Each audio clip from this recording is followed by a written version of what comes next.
Check, check, hello, hello, hello, hello, hello. Check, check, check, hello, hello, hello, hello, hello. Check, hello, check, check. One testing, check, 1, 2, 3, check, hello, hello, hello. Vishal.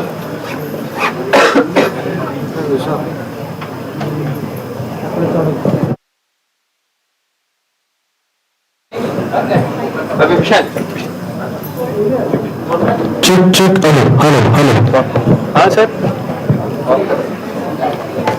हाँ हाँ वो करवा दो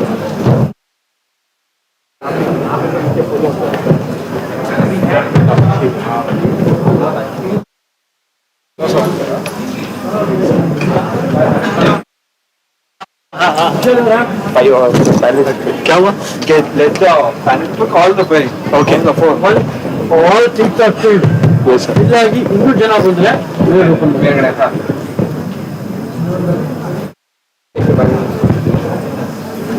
Check, check, hello, check, one testing, check, 1, 2, 3, check, hello, hello. Hey Vishal bravo yeah Hello, hello, check, check, check, check. we need to press this button Hello, yeah it's been check, check, hello, hello. it's mute switch off switch is here mute and unmute Hello, hello, check, check.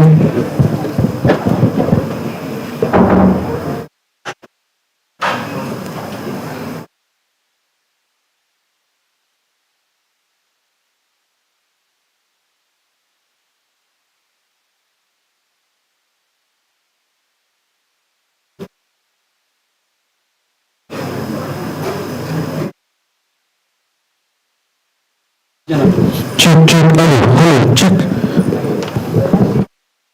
Vishal. Check, check, check, check. Vishal. Yes, Vishal. Vishal bar Vishal.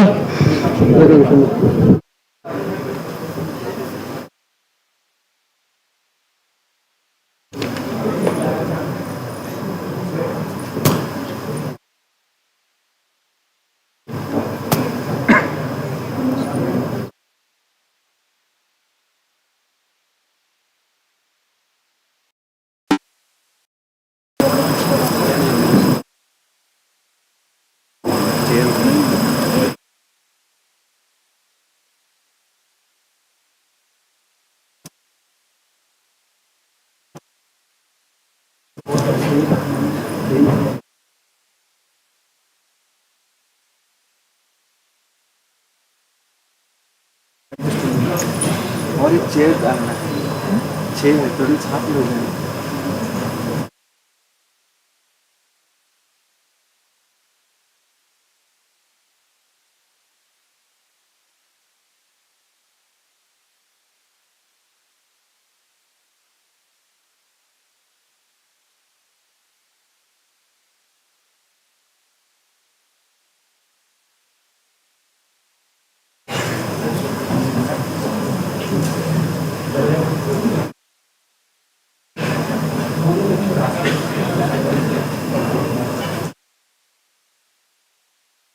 Hello, hello.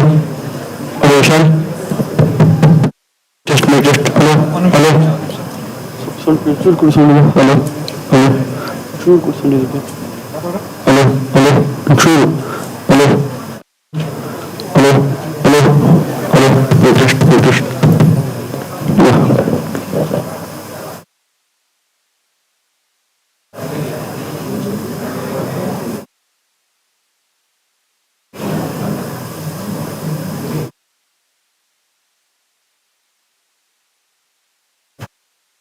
sir. Hello.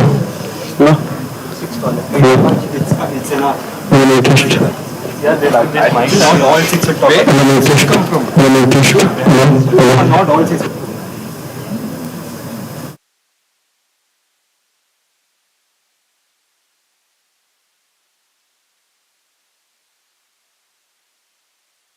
कर रहा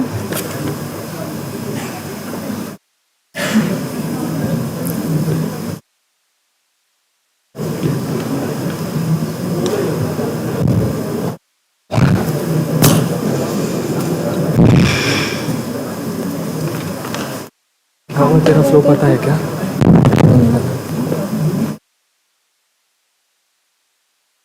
You are anchoring for this. Yeah. You are introducing the delegate also. Okay, 1 second. Go in this order. Should do that made the script already. You can't change the order He said he got it. What happened? because even I have made one. See, you change it. Check. Hello. Hello. Check. Hello.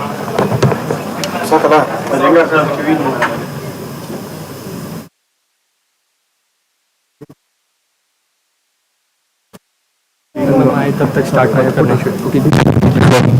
The same Then Aditya and Ankur and last is Ajay. and then moderator. Just change these two. If I go Hello. Mic check. Hello. Meet ಮಾಡಿ record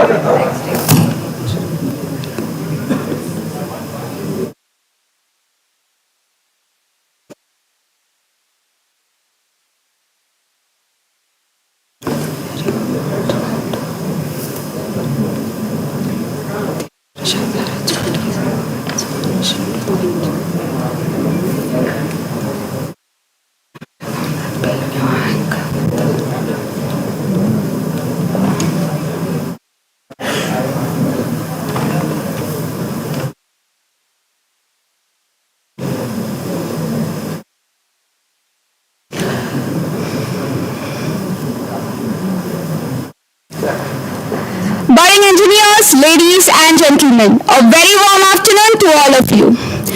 We take immense pleasure in welcoming you to the premier panel discussion on the topic Horizons Unbound, Exploring Opportunities and Innovations in Gaming, Robotics, Mixed Reality. We have a distinguished group of panelists here today who have achieved remarkable feats in their respective fields. They are here to share their expertise and insights. Sure. Allow me to introduce myself as I am Vaishnavi K, being your anchor on this enlightening discussion. Without any further ado, let me introduce the esteemed panelists. Ladies and gentlemen, put your hands together as I invite on stage Mr. Pankaj Raut, co-founder and CEO of Ajna, a leading AI-powered mixed reality. You're welcome, sir. Mr. Ashwari Gupta, he is the Ecosystem BD Head of India and Payment and FinTech Head at Pleasure to have you here, sir. Mr. Aditya Gaurav, the youngest world champion in game development. You're welcome, sir.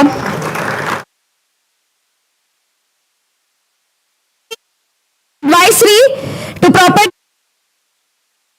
You're welcome, sir. Mr. Ajay Malakar, Vice President of eValue Serve, a global company at forefront of using and accelerate decision-making throughout enterprises. You're welcome, sir. Our moderator today is Mr. Naveen Gupta, Managing Director of the... Pleasure to have you here, sir.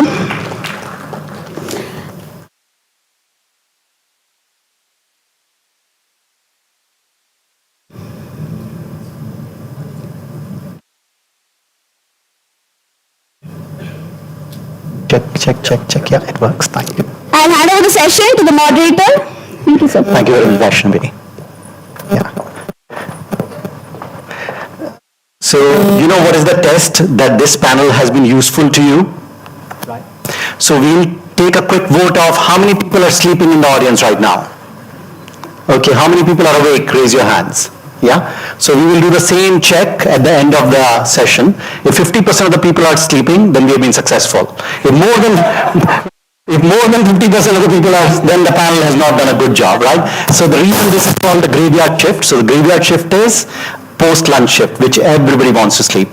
By the way, in our sessions, everybody is allowed to sleep, but no snoring, right? Nobody is allowed to snore, okay? Done? Perfect. So we'll start, right? So we'll start from our left onwards, right? So, and we'll keep it very interactive. First, I'll ask some questions. We'll keep it fun and light. And after that, we'll ask audience to ask questions. If you don't have any questions, then I may just call on you to ask a question. Because the number one thing US students need to have is a curious mind, right? If you don't have a curious mind, you are in the wrong place. So you can leave now. We can still mark your attendance. No problem at all. Yes? Perfect. Everybody agrees? Yeah, let's go with it, right? So we'll start from my left and then we'll go from there, and this is just an order that we are essentially using, right? So for the benefit of the students, could you explain the domain that you are an expert in and why students as an audience should care about the domain, why they should worry about the domain? And maybe the other way of also asking is, if you were in the audience as a student, why would you want to listen to you? Yeah, I think we'll just need some mic. It's working now. Yeah. All right. So first of all, thank you so much. I mean, it's been an honor to be here and talk about the innovations and the strategies and why especially, and Mr. Naveen has asked the really soundful questions to all of us. And so basically, guys, let me just quickly introduce you myself. So my name is Ajay. I take care of digital and data analytics practice at Evaluate, sir. I'm a VP here, and basically the domain which I take care of that digital transformations, AI, ML, and ops. So before the lot of buzzword which is happening, which is the data science, data engineering, right, and digital analytics. So these are the domain basically after the COVID hit to the market, lot of digital transformation immediately come into the picture. And why it is required? Because earlier companies were running a business through the offline modes and lot of, the CRM activities are happening, but all of a sudden every company wants to shift the gears towards the digital transformation. And when the digital transformation came into the picture, that means the first and foremost important thing which get enabled was the data engineering. And why it is? Because everything is data. Without data you cannot do any decisioning, anything, any go-to-market strategies, everything else is just left over. So first and foremost important is the data engineering, which is the domain, which is the crux of everything. Second, on top of that, the digital analytics, the digital transformations, where every companies look after that. And third, on top of that, which is the data science, which essentially is required in order to train the algorithm in a way where a lot of decisions we can take it quickly. So that's the reason I believe this domain is very, very important for all of you as an career will start. Thank you very much. Yeah. Go ahead. I mean, and we can pass the mic as well. Hello. That's easier. Yeah. Yeah. So again, pleasure to be here and a fantastic opportunity to be among all the curious minds, right? My name is Varun. I'm an author. I've written a book on blockchain, and right now I'm a Web3 advisor. I advise companies on how to scale. Prior to that, I was Chief Operating Officer for a crypto exchange. And before that, before my pre-blockchain avatar, I was a hardcore techie, right? I worked in 8 years in the United States, and did variety of roles, right? So right now, the way I look at it is, all these young people, right, in India particularly, when we talk about abundance of, talent, so we are in a very good sweet position to leverage the Web3 power, right? Because if you see Web2 world, we ultimately become the back-end center of the world, right? We were not shipping products, right? But right now, with the open source technology, we are in a very good position with the quality skill set. We can create products, right? I mean, that is where, I help people, to create products, right? Because if you create product, the entrepreneurship mindset, this is where I think, we will be able to take advantage of this momentum. But if we don't do that, and again, I think, the previous panelists rightly mentioned, right? And there is an amalgamation of other technologies, right? The digital transformation, it is not just one thing, it's a group of technologies together. So we will have to, as a developer, I'm assuming like most of you are computer science student background or having at least some engineering background, right? So you will have to identify what role you can play in Web3, right? Because it is not, you can like just go in and, take everything together. Identify your forte, identify your niche while you are in the college, and then see what difference you can make in terms of, your product building capability, and help the ecosystem grow, right? Because the more the powerful ecosystem, the better the synergies you will realize from your other partners, right? So that would be it. Before I get into the introductions, can I see raise of hands how many of you have tried an AR or a VR device? Okay, nice. So I'm Pankaj Raut, I'm co-founder of Asana Lens. We manufacture our own augmented and virtual reality hardware right out of India. Where I can add value to you, as a company we have worked with the Indian Army, Navy, DRDO, we have worked with large enterprises where we have deployed. So if you want to start your own company within the XR space, this is where we can help you.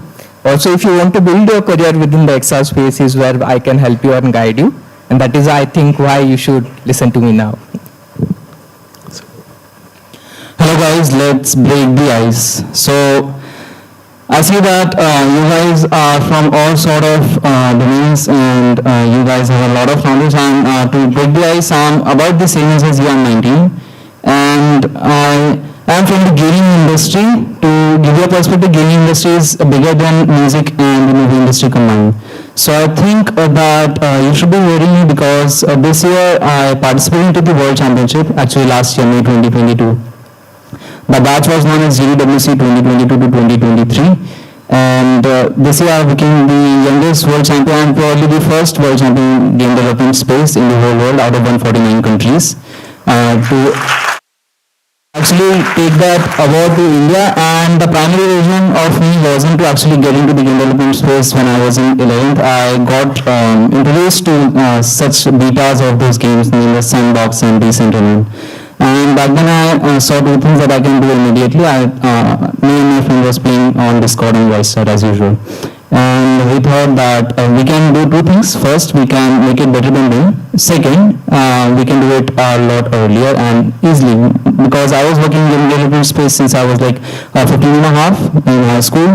And I had already by then won the 5th ranking Holisha from IIT Mumbai. So that's why I think you should be hearing to me today. Thanks. I think that's wonderful at the age of 19. First of all, I really want to congratulate you. One of the barriers that we have in our society's age, been through that for 5-6 years. Like a lot of people asking me, why should I invite you? Because you don't have, you're not even in the age based on the experience that we have in the industry. So why we should? So I think when we have these kinds of individuals, it really breaks out and says that age is just a number. And working with the, I think, blockchain industry, I'm a non-techie. I do not have any knowledge about tech yet. I am working in the tech industry, and that is one thing that probably is something to be learned. Where a lot of people, even before starting their careers, if they are from a non-tech background, they always are like, oh, this is not for me, and probably this is I won't be able to go higher. And from starting my journey 3 years full time in Web3 to today, I think heading all the payment and the fintech infrastructure on Polygon globally, and then heading the India infrastructure of Polygon. So that is a proof where you do not need actually a tech degree to get into a tech domain. Yeah, that's pretty much it. Thank you. Yeah. So as you can see, you have an amazing bunch of people in front of you, right? People who have experience with gaming, people who have experience in working in building decentralized ecosystem like Polygon or in Web3, people who know mixed reality, AR, VR, equivalent of Oculus, or what Apple is essentially releasing now, right? So why don't we do something? So we can talk about it ourselves for the whole one day, each one of us. So it'll take us 5 days to complete. But why don't we reverse the roles? We'll just take Q&A, right? Because there is no point in us telling you something which you don't want to hear. Why don't we tell you something which you want to hear? So we'll just take Q&A from the audience. Yes, it'll wake a few people up, but you will exactly get what you want, right? So customers first. So let's let people raise hands. Is there a mic around which we can pass down, or we can give our mics, right? and let just people ask questions, and you can direct the question to anybody. If you don't know the name of the person, that's okay. You can just say, hey, the question is for the person who's intelligent about the AR field, or the person who's intelligent about the VR field, and we can pick it up and we can pick and choose. Yeah, make sense? Everybody's good? Okay. Now, before I do any cold calling, so if we can have some volunteers, then that's great. So the curious minds can go with the questions first. Just raise your hand. We'll have to incentivize them. We have to incentivize, really? Right? Okay, the smartest question gets an internship. How about that? Yes? Game on? Okay. Now let's see. So incentive done, now let's see how many volunteers we get to ask questions. Come on, the smartest question gets an internship there, towards the end. There's a question there. Yeah?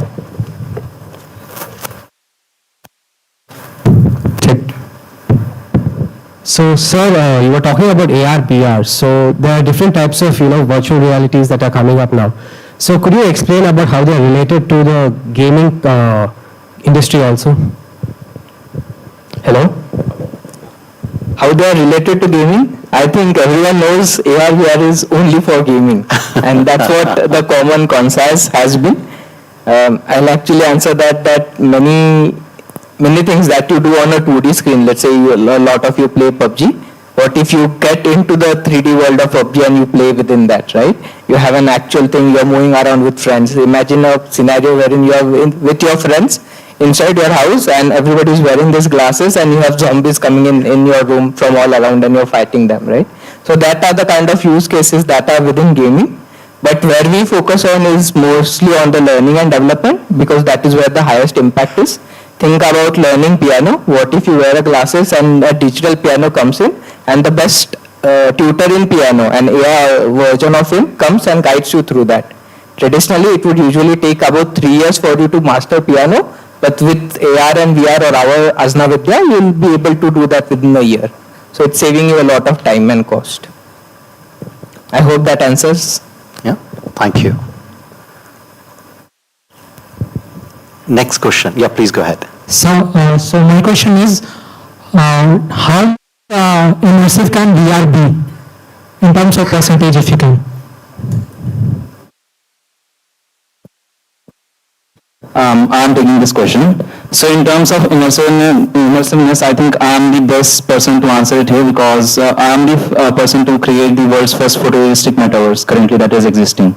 And currently I'm developing it. So I think the level of immersiveness you can see is about the same that you can see with your real eyes while you're standing there. So you can see the same level of detail in humans, in characters, in the environment around you, and you can sometimes I'll give you a perspective. So I was around like few months ago, there was a person new in my Discord server and he was asking me, what are you creating? I sent him a picture and he said, as I asked, what are you creating? I said, this is what I'm creating. The image was of my game. And he said, this doesn't look like a game. I said, that's it. That's what I'm creating. So it can get that much realistic. It blurs the line. Very cool. Thank you. Other questions? So particularly the women in the room, I want you to ask more questions. The 2 questions have come from 2 guys, right? And that's unfair, right? So who has a question? Yeah, we should have a scoreboard, absolutely. So they're running 2-0. I mean, this is an equal world. Come on. Come on, who has a question? Yeah. Please go ahead. So, what are the programming languages used in the gaming?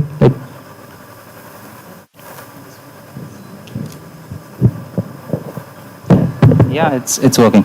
All right, so it comes down to what you want to create first. Look, if you are just going to create, there are not one engine in the world. There are numerous number of engines. Engines are like softwares on which you can create games. That's basics of it. And in terms of which coding language is required, that depends. For example, in Unity, they use C#. And of course, there are a lot of languages other than that you can use with Unity.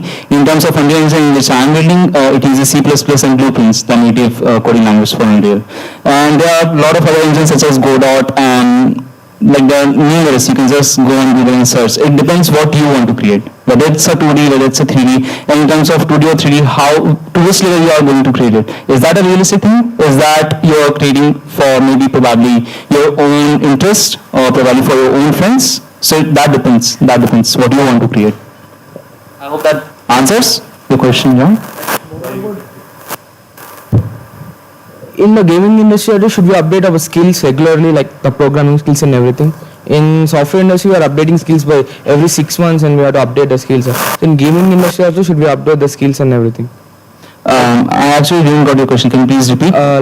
Should we upgrade our skills per every year or something like that? In the gaming industry also, like we should learn new languages about the gaming. I think for that question, I think it's better that you stick to one engine, because to even learn one engine fully, it will take you years. If you will sit 16 hours a day like me, it will take you years. That's coming from experience, so I'm just telling you. So just stick with one, that's great. Like how you stick with, like one thing, right? If it doesn't work out, then also you stick with one thing until it works out. If you switch things too frequently, nothing will work out. So that's like it. Would you have a recommendation of an upcoming engine that we'll request students to explore? I think probably explore 5.2 of Unreal Engine. That's mind-blowing, really. Okay. Just explore it. You will find a new level of detail, what you can achieve with that while being a solo developer. Even if you have a team, that's really great, but explore it. So, lady here has a question. Yeah, there. Just behind, and then we can come in the front. Yeah. And you are subsequent after her, yes? Please, go ahead. As you mentioned about metaverse right before this, so can you explain the difference and the connection between the metaverse and the virtual reality?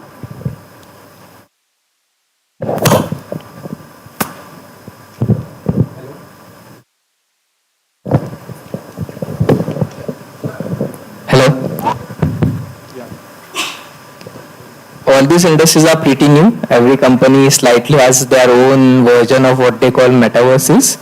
But fundamentally, you have two differentiation. Augmented reality, you have real world on which you bring digital content, and virtual reality wherein you wear headset and you are lost into some other content.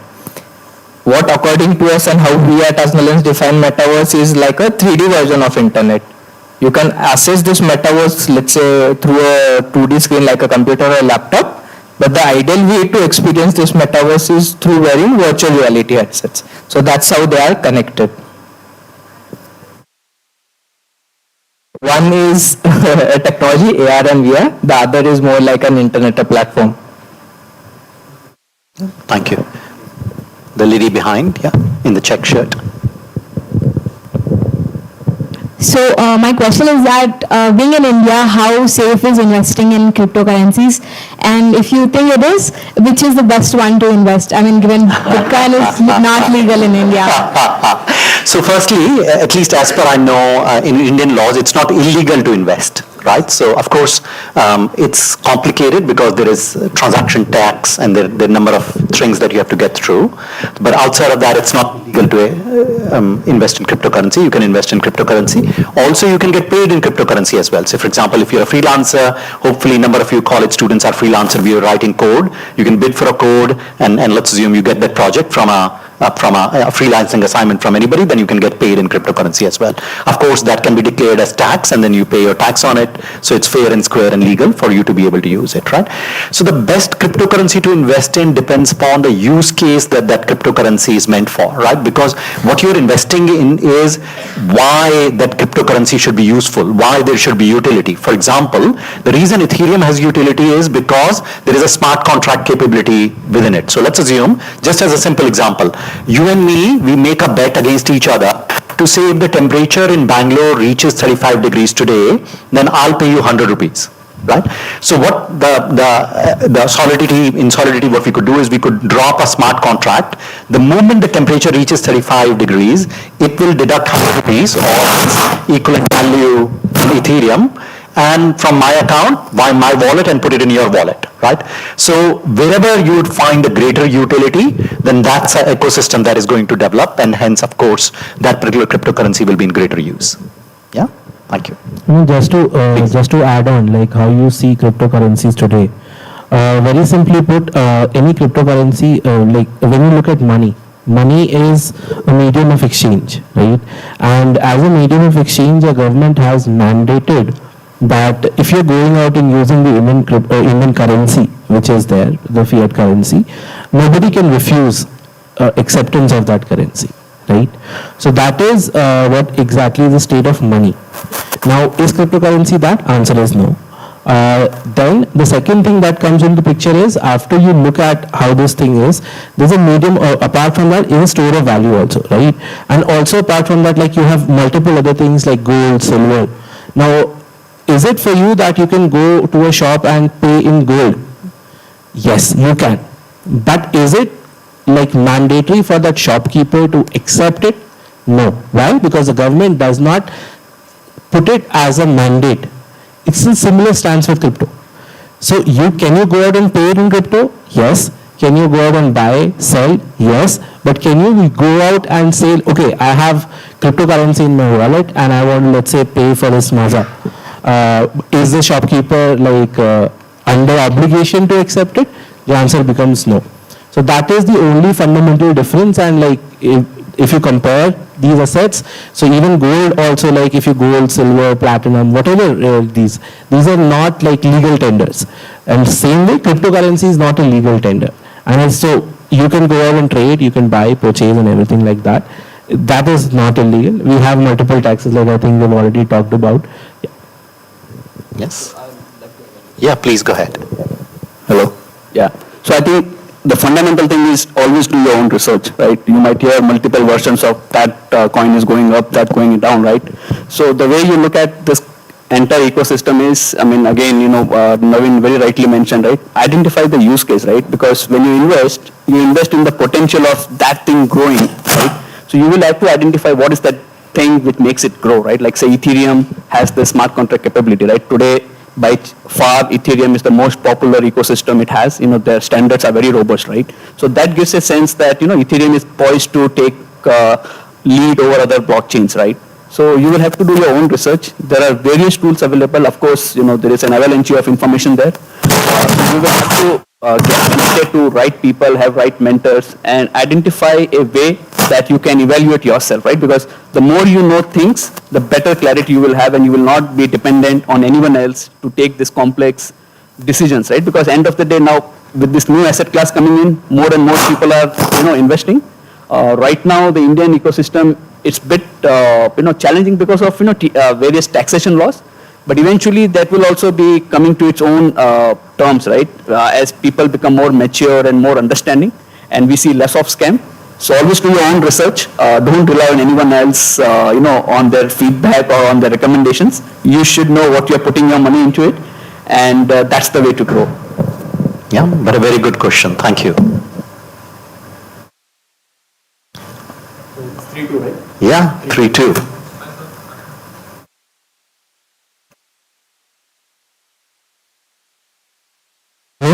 Yes, I have a question to you, sir. So, how did you get into this data science job role, and what you will suggest us to, like, we want to be in that field, what are the subjects should we focus on in our engineering career so that it will be easier for us to get into data science roles? Hello. All right. So definitely, I mean, in order to get into the data science field, first and foremost important, either you have engineering background or stats. I mean, it's not predominantly, saying that it's only required, but of course, if someone holds a stats background, then it's very easy to understand all the fundamentals in the AI, ML and ops, because, the last 5 years, there are two technology which is trending so rapidly. Earlier it was the R, and now it is a Python, which is all the data science algorithm has been built on. So stats background, basically it's required because a lot of mathematical equations are there. And second, in case someone hold engineering degree with the computer science and IT or ENTC branch, like electronics and telecommunication, definitely they can also be immediately picked up. So this is the first two things. What was the second part of your question? So I asked that how did you just been in that job? Like, what was your motivation behind being into data science job roles? Okay, so See, I have been, grown in my own career as a consultant, so definitely as being a data scientist earlier, because earlier it was a traditional data management and the reporting, the aspects and the avenues were happening. But after the technology has been uplifted, trend has been changed, lot of digitalization is happening, then of course data science came into the picture. And why it is required? Because lot of companies are throwing money towards the lot of campaign, different marketing initiatives they are taking in place. Earlier what used to have it? So in case you are just roaming around within the Bangalore city, you will see the lot of pamphlet, lot of banner hoardings and everything else is there. Still it exists, but after the digital came into the picture, everything is moved towards the digitalization side of it. And what is the impact and why data science embedded in between? Because while we have to take the decision on the data, if I run a campaign, maybe thousands of campaigns run across within the country or across the countries, then definitely I would like to see the ROI of those campaigns, right? And without data and without data analytics practice, I cannot do that. So basically all this algorithm will help me to understand which segment I should target, which demographic probably I have to target, and which are the reasons is basically likelihood of kind of a conversion for me as a customer. So that's the reason all these techniques came into the picture, and data analytics, data analytics is the innovation has been happened. Thank you, sir. Yep. Thank you. I think there is a question here. Yeah, there, and then we'll come to you. Yes, we'll come to you. Vaishnavi, right? Yeah. Yes. So my question is that as many technologies... A little bit louder so we can hear you. As many technologies need to evolve parallelly for any proper custom to be... We can't hear you. You'll have to hold the mic still. Yes. Am I audible? Yeah, but you hold the mic still. You're moving the mic with the question. Yes. My question was that many technologies should evolve parallelly so that any user's experience could be seamless. So like before, the games were not high-end, but then network was also not that good. So currently, do we have that networking technology to support the AR and VR that's growing, means because that industry is growing really fast, even though it is new. But currently it is very centralized to few places where they can provide proper networks. So has it reached the business level, means that it can be converted into a good profitable business, or if not, then what are the resistance and restrictions? And if it is, then could you please enlighten me on any of those? Thank you. You are right when you say that multiple technologies have to come together for something to exist and happen really well. But in the question that you asked for AR and VR, does the network speeds or the bandwidth enough right now? According to me, yes, the network speed and bandwidth are growing rapidly. But it is not just that aspect of the technology of the network that is important.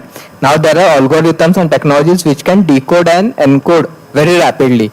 And also technologies that can send data by compressing it very much so that you can access it over a normal 4G network as well.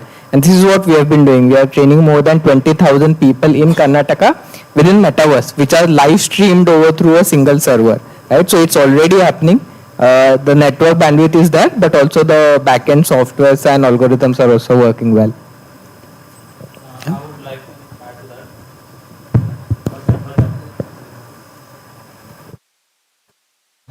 Working? All right. So I would like to add to his answer. That yes, of course, many technologies are required, but as we are humans, so we tend to do jugaad and everything, right? So I heard about a case recently, and there were guys in Europe, so they were like around 14 people team, and they were building something where the software, the base game software was too heavy to run on consumer systems. So what they did is they ran that base software on a cloud server, and then they pixel streamed it like how you stream a video. Cloud gaming, right, in simple words. So there are numerous ways to do the same thing. If you can't do it one way, you can do it the other way around. But there are always ways to do it. Thank you. I think there is a question here with Vaishnavi. Can you pass the mic to her? Sir, I actually have it. 5-2. Okay. Yeah. So we'll be 5-3 with her. Yeah. Yeah, I mean, we just wait, no? I mean, then we'll move it to this side, yeah. Sir, Then you I can keep have, it there. Two Please, simple questions, sir. yeah. Like, what all are your A little bit loudly, you'll have to speak. Yes. what all are your educational background to land up as a CEO? Yeah. And as a student, what are the skill set to start up in these domains? Like, Okay. as a student. So the first one you'll get on LinkedIn, so you can find out on LinkedIn for everybody. The second question, a little bit loudly, we can't hear you. What are the skill set a student must acquire to land up in these domains? Okay. Yeah, so the top skills, maybe we start at that end and then we go, right? I think with blockchain, again, like multiple streams, multiple job profiles and everything like that. So as a coder, I think it's more about learning coding languages which are essential. Like for example, for Ethereum, you have Solidity, which is very much important, and all the EVMs also. So that is as a developer. As others like designer, their design degrees and everything. But one thing which is very much important, and I think like this is something which is not called off too much, is your networking and your communication skills. I would like to like emphasize on that. Reason being, like irrespective of what you're doing in your domain, I mean, like probably I am not the brightest mind, obviously in blockchain. But, and there are multiple more, maybe much better than me. But the way you have to communicate, the way you have to actually go out and present yourself is one of the most important activity that you will have to learn. And probably no degree can give you that. So, and I think this is something I can speak for everyone. This is very much important. So, like, yeah, education is important. It's very much there, but this has to be very much important.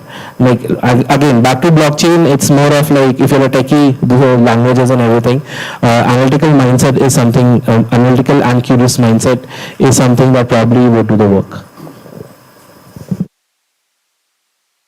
Gaming industry, in terms of experience, I would say that as I answered one fellow student question that he asked, what coding language is required. So I think that is first of you to decide what you want to make in the gaming sector. Then you can start out with the researching. But the main part that the Ripple guy, Polygon guy, sorry. So as he said that you need some. Outside of your coding skills, you need some humanitarian skills like communication, and of course you gotta communicate with a lot of people if you want to rise. See, there's a point where even if you have the knowledge of the whole world, you can't rise if you don't have connection. That's it. That simplifies all the things. And I'm going to actually, I'm having a session of all of the DSC team students tomorrow on the building a startup being a student. So I'm having the session tomorrow, so I will tell you more about that tomorrow. Right. Yeah. I think all the answers you will get are beyond basic skills such as your tech skills. If you want to start your company, I think 3 skills are very, very critical. One is resourcefulness, because you will get a lot of rejections. How do you still become more and more resourceful to get things done? Second is persuasion or sales skills, when you are able to persuade people on your ideas, thoughts, anything, because you will require that to persuade your investors, your shareholders, your customers, your team members and everything. And then the third is people management, wherein you will be able to manage everyone's emotions around you in a manner that are most suitable for the growth of the company. Right. So I think. Hello. Yeah. So I think for you to have this jet fast access to C-level career is to start your own company. That's the fastest way to become the C-level. But the question you have to ask yourself is that how sustainable that would be, right? And the most important ingredient, sorry? Yeah. So the most important ingredient in that journey is communication, right? The articulation, right? You have 100 points in your mind, but how easily you can articulate that point to the person standing in right front of you, right? So you can try this exercise in your, when you go back to your classrooms, right? Bring your idea, and try to be persuasive and get an okay from all the 5 members of your team, right? that's persuasive, right? Because 5 people have to agree, and that is what happened in an organization. You have a brilliant idea, but that idea has to flow through 10 different minds, right? It will not be that you thought and somebody has approved it immediately. It has to go through stress testing. People will, actually challenge you, and you have to defend it, right? So that is where, if you are able to articulate your point, defend your, back yourself, that is the core and fundamental skill we require to progress, right? Because subject matter you will anyways go learn during your journey, right? But this communication sometimes takes a back seat, right? Not many people, take it along with their career subject matter. But if you take it along with you, you prioritize your communication skills, I'm pretty sure that, this room will actually churn out, many C-level executives down the line. Hello. All right. So guys, as all the panel members have said that and shared their experiences about the original question was that to, how do we, get into that, or what basically the degree is required, right?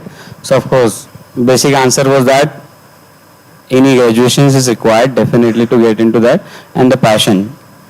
A passion, definitely, if someone wants to go into the sales side of it, marketing side of it, analytics side of it, or the metaverse, different buzzwords are going around. But definitely you guys need to identify your own interests. Second, I think where everyone has just talked about the entrepreneurship, definitely, back of everyone of our mind, we basically follow that entrepreneurship mindset. But it's not necessarily required every time anyone can become an entrepreneur immediately. But even though, just giving you a quick glimpse, it's not required. Once you pass out from the college, then only you have to start your company. It is the best time because you don't have to lose anything, right? It is just that you have to put your energy with the 100% mindset and go with the flow, bring out the similar kind of a mindsets together. In case you are not, then do not hold your thoughts. Definitely go and start your career with some company, whatever the fields you want it to be, right? And take some learning at least next 3 to 4 years, and again restart your career with the same venture in case of you have an entrepreneurial sort of mindset. Otherwise, you will be getting into a lot of juggling.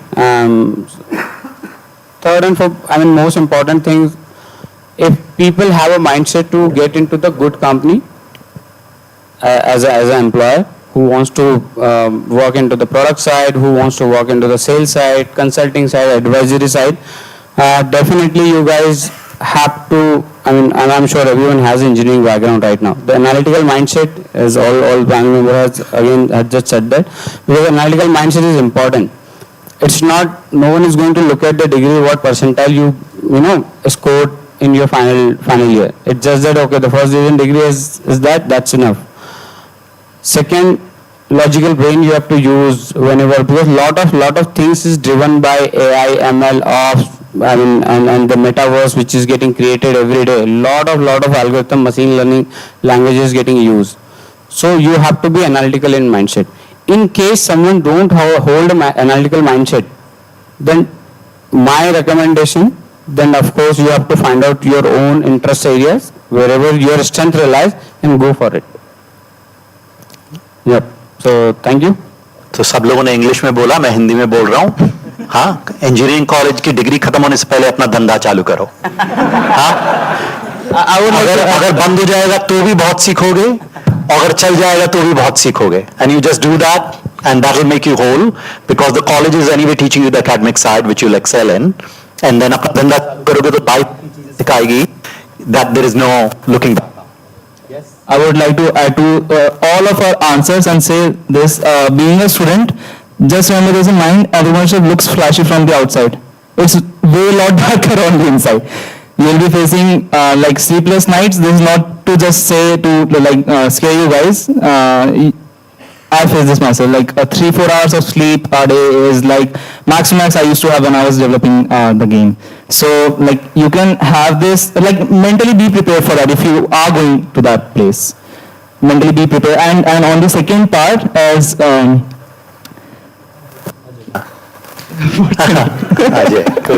Ajay, yeah, as Ajay sir said that nobody looks at your degree after you are graduated, right? So I have my own experience with that. Recently on May 19 to 26, I was hiring IIT graduates who were already like passed out of IIT. And so while I was taking the interview, the main thing that I asked them, do you know how to code this thing? Who said yes? I just took the interview. Who said no? I didn't look at the GPA. There were like guys from 9.7 GPA to like, there was also one PhD student who has PhD from IIT. Then also I didn't look at his like degree result anytime. I just asked him, can you do it? He said no. Then I said, no worries, we can close the interview, that's it.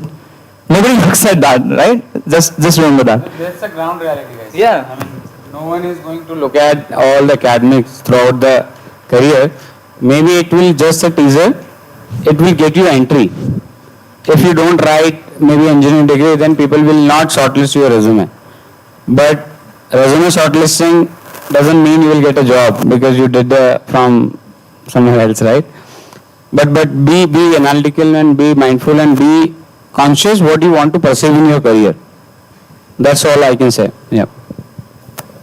Okay, perfect. Vaishnavi, go ahead. You welcomed us, so we have to answer your question. Yes.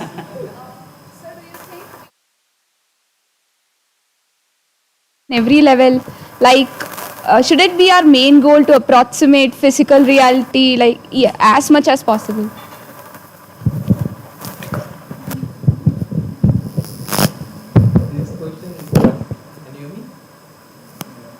Hello? Yeah. I think this question requires an elaborate answer, but just for the sake of time.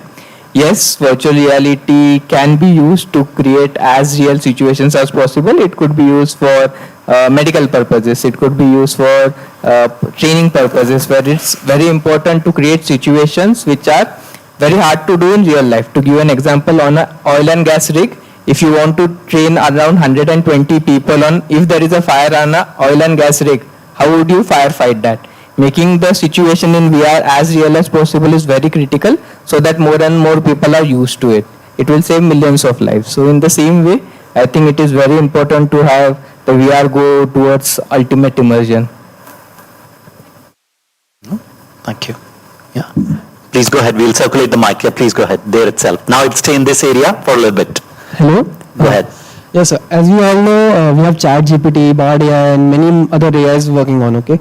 So I just want to ask, till what extent do you think this AI can go? Like, if I want to make a Bitcoin transaction, can the AI do it by itself? And if I want to make a game on Unreal Engine, can the AI go to that extent to do it? If yes, then what is the way to survive through all of this? And if not, then how much it can go? Yeah. So let me address the AI one. Hello. All right. So first and foremost important, guys, we have to understand AI cannot replace human. So there is a buzzword going around and a lot of people are getting into the phenomena of this. Now AI is, overtaking a lot of jobs. People are going to lose the jobs. Yes, only those people are going to lose their jobs, those who are not have a sensible way of working. AI cannot replace human, and I'll give you the live examples. I mean, prior to the current company, I was serving to Adobe, and Adobe almost 7 years back or even 9 years back has introduced the AI, artificial intelligence, and lot of insights, automated insights and recommendations we are generating for the banking and financial sector. And I'm giving you this example because it can clear out the thoughts and the kind of curiosity which is going on in your heads. So when we represented this data to the client and of course the C-level executives whom we have been presented, he only asked one question to us. He said, who validated this? Is there any human touch who can take the accountability of the whole report? Because we were talking about lot of financial numbers, you can invest in this area, this is your data look like, this is the sales trend has gone down and everything else. He asked the only single questions to us and we were not having an answer because we were positioning AI as a platform can do everything for you. So AI cannot replace because ultimate aim is that people want some accountability to be there. So now the second question is related to AI. Of course, generative AI and chatbots and lot of things came into the picture, right? Of course, it is significantly reduce our time to effort to the problem, right? And it is also enhancing our skills day by day, because the kind of a thing algorithm has been built in a way where some expert, so for instance, Mr. Naveen's experience may be far better than me as an experienced person. So it is that model is getting trained day by day. Every day it is getting trained. So while it is getting trained, it means every day it is getting enhanced, and it will give you a curated result which is getting provided to us. It's kind of a fine-tuned results. So आपको यहाँ पे learning मिलेगी. Lot of learning you will get, lot of best out of best result you will get. So this can be useful use cases, and it can be varied across the platform, across the technologies. And I don't think so we should scare just because of AI is getting matured so wisely. Rest I think other part you can answer. I mean, does that help to understand you? Okay. Yeah, for your question of can you use ChatGPT to make a game on Unreal Engine? The short answer is yes, if you are good with prompting. The long answer is no. Let me give you a perspective, okay? See, if you are already aware of the basics of whichever engine you are using, and you are already aware of the nodes being the particular code blocks in terms of blueprints, or either in terms of C++, you are talking about particular classes. If you are aware about those things already, if you covered the basics, and to just cover the basics, it will take you more than like 6 months in my sense. So if you are like done with that, then also if you are at the same time good with prompting AI, then maybe you have a chance to develop something substantial with ChatGPT. Otherwise, you are looking at just like typing the same question again and again, and it will just give you a random solution to that. Because you should be good with prompting. That's it. AI works on prompts. Yeah. So we'll take the last question because we are running out of time. So the lady there, you had raised the hand for quite some time. It's okay. We'll take one here. Right? That question we can answer 101. Is that okay? Yeah. Go ahead. That's okay. Without the mic, you can say.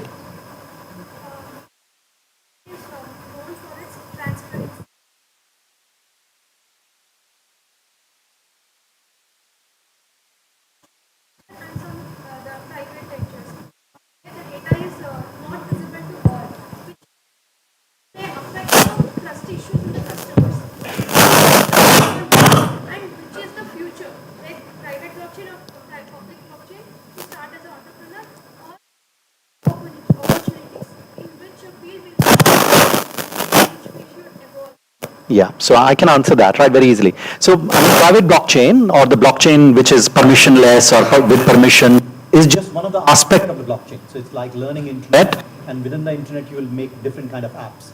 And the reason some of the blockchains are with permission or private, like you rightly said, is because customers want it. Right? So let's assume it's your health data, and you want it to be shared just within your family, or with your doctor, and within your family and yourself. So it's a choice that you're making, right? Because the choice is beneficial for you, and the blockchain is responding to that choice, right? It's a feature, not a bug. It's a feature that you have requested from the blockchain provider, and hence they're responding to it. So, I mean, there will be hundreds of variants that will be possible, but all the variants are in response of a certain customer segment which is seeking that solution. Right? So it's not one versus another, but there will be hundreds of variants. Like there are multiple variants of cars, like, I mean, Alto is available in multiple variants depending upon what the customer is looking for. Yes? Cool. Good. I think we are done with time. Now they're rolling us off the stage, but we'll hang around here for a few minutes. If you guys have any questions, then you can ask us one-on-one. Right? How many are still awake? Yes, everybody's awake. Everybody has done a good job. So thank you. Yeah. All right. Perfect. That's $1 million question. Yeah. Perfect. Yeah. We can walk down. Yeah. We should the stage. Come. Thank you. Thank you all for being part of this insightful panel discussion. I hope this conversation has provided you with valuable insights and sparked further curiosity and exploration. Let's give a round of applause to our panelists for their expertise, thoughtful contributions, and for such a brilliant panel discussion. Students can now head on to the workshop sessions. The venue for each workshop is put on the notice board outside the auditorium. Thank you. Thank you.